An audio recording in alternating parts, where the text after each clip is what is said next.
রোদ্রের তাপে আমিও করে ফেললাম ডিম ভাজি। 2 বছর থেকে শুধু এই ভিডিওটা আমার সামনে আসতেছে যে রোদ্রের তাপে নাকি ডিম ভাজা যায়, কেউ চিকেন ফ্রাই করতেছে, কেউ ফিশ ফ্রাই করতেছে। তো ভাবলাম আমি ডিমটা আগে ট্রাই করে দেখি, এটা যেহেতু খুব তাড়াতাড়ি আর ইজি তাই। আর এইটা কি সত্যি হচ্ছে নাকি আমি কিভাবে ডিমটা পোস্ট করলাম এটা জানতে হলে কিন্তু অবশ্যই ফুল ভিডিওটা দেখতে হবে।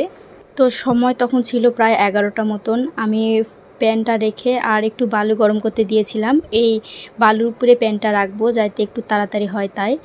তো 1 ঘন্টা পর আমি আবার আসছি, কড়াইটা অনেকটাই গরম হয়ে গিয়েছে, আমি তো ভাবছি হবে।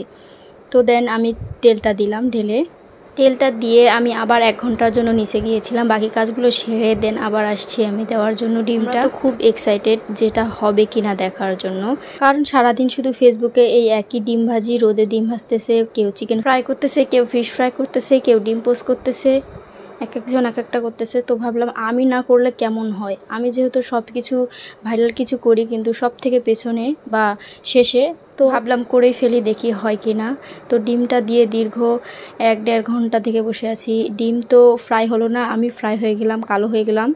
তবুও ডিম আর পোচ হলো না। আমরা সেই আশায় বারবার বসে আছি। সূর্য মামার দিক দেখতেছিলাম আর বলতেছিলাম যে মামা একটু তো ব্রাইটটা বাড়াও যাতে আমার ডিমটা পোচ হয়ে যায়। ডিমটা দিয়ে আমরা না হলেও 1-1.5 ঘন্টা ওয়েট করেছি। শুধু আমি না, আমার মেয়ের সাথে আমার একটা ভাস্তিও ছিল।